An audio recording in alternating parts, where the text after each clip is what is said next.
मीडियाच्या समोर जे खोक्यांमधून 70-72व्या मजल्यांवरती घरे बिरे घेतात, अशा बोलघेवड्यांच्या घरी जाऊन ती बोलणी अमित शहांनी करायला पाहिजे होती, तीही केली नाही. चौथा प्रश्न, तरीही वाटतंय त्यांना, या 3 प्रश्नांच्या नंतरही त्यांना असं वाटतं की नाही नाही नाही तरी सुद्धा आमचंच खरं आहे. जर मग तुमचंच खरं आहे आणि निवडणूक आयोगाकडे एवढा कागद दाखवूनही की नाही नाही कागद पोचलाच नाही, तर मग निवडणूक आयोगाने आत्तापर्यंत आम्हाला अनियमितता दाखवत 1999 नंतर लगेच पक्ष गोठवला असता, चिन्ह गोठवलं असतं, कदाचित आम्हाला शोकॉज पाठवली असती, त्रुटी दाखवा म्हटलं असतं, उणिवा दूर करा म्हटलं असतं, कागदोपत्री व्यवहार केला असता. 99च्या नंतर तो एकही कागदोपत्री व्यवहार निवडणूक आयोगाकडून आमच्यासोबत का बरं झाला नाही? असे अनेक प्रश्न आहेत. त्यावर आम्ही लढत राहू, त्यावर आम्ही बोलत राहू. परंतु आज एक महत्त्वाची गोष्ट आपल्या सगळ्यांच्या सोबत अजून एक शेअर केली पाहिजे.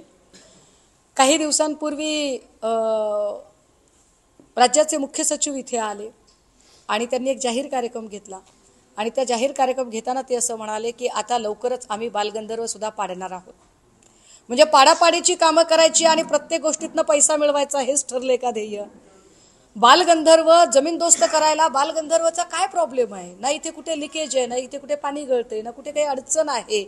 बरं, बालगंधर्व आम्ही आचारसंहितेमध्ये पाडू आणि ते पुन्हा बांधायला आम्हाला 3 वर्ष लागतील. पण त्या 3 वर्षाच्या काळामध्ये इथल्या कलाकारांचं काय होईल? इथं जे जे लोक नाटकं सादर करण्यासाठी येतात त्यांचं काय होईल? निर्मिती संस्थांचं काय होईल?